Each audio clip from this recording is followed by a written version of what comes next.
Hello, it is Tara Boothby, registered psychologist working in Sherwood Park, Alberta at Sojourn Psychology. Hopefully you have had the chance to check out many of our other vlogs that we have been airing in 2020.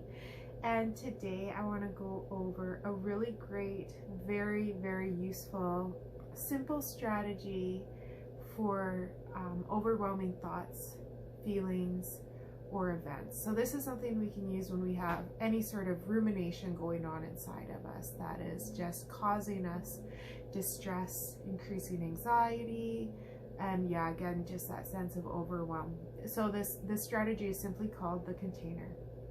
The container is a metaphor or an image. It can actually be a real container or a jar, something that you have at home, or just something that you visualize. So I'm going to walk you through this activity, and hopefully it's something that will be very resourceful for you. I actually came across this activity. I was trained in it about 10 years ago, and when I was reminded of it today by clients, I was really touched for my own self because I could still access my old image of this container, and it was quite touching and felt very nostalgic for me and resourceful still. So even though we're on video, I'm going to say, hey, if you want to just take a moment and shut your eyes, and I'll lead you through just this simple visualization strategy. So just take a moment in your mind's eye, eyes shut, relaxed posture, sitting comfortably in your chair, and consider the image of a container. Something that feels or appears very secure for you. A container could be something in your home. It could be your grandmother's old cookie jar. It could be a mason jar. It could be a vault buried deep beneath the earth with thick cement walls. It could be a deep down submarine in the ocean. It could be out in a field somewhere. Someplace that feels very good for you. And the image of this container, whatever it may be, a bubble that people can see in, it could be something that's very accessible with doors all over it. It could be something that has a very secure, tight lid, lock, barbed wire, whatever you deem is necessary for this to be as safe as possible.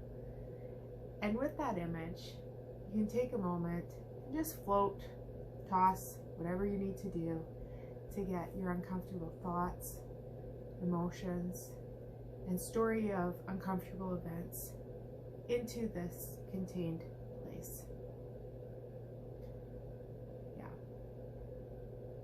Now for some people, you might actually want to come up with a symbol of those negative thoughts, emotions, or events, a marble, a piece of paper that you could write them on, something like this. And it's okay to actually have a very physical jar that you'll put things in, if that works for you. I didn't tell you that you could open your eyes, but if you haven't, please feel free to do so. A few more questions for you. So just taking a moment to reflect further and notice, what is your container? And what type of lid is on your container? Okay? And how can you be sure that your container won't open without you present? Now further to this, it's really important as we're considering like, yeah, I'm pretty overwhelmed and I need a place to contain this stuff. We also really need to consider, who are my safe people? So as we establish our container and we establish a safe relationship and a security with the container, we also want to consider, who in my group, who are my people that get to know about this container? And who can access this container? So we might be willing to share it with people, we might tell some people about this, and then there might be some people that we actually open up and divulge some of those things that are inside of the container. Whatever sort of conversation or process works for you. This is a great resource when we're facing trauma and difficulty, And this is also just a great resource for day to day. Like I said, I established my container about 10 years back.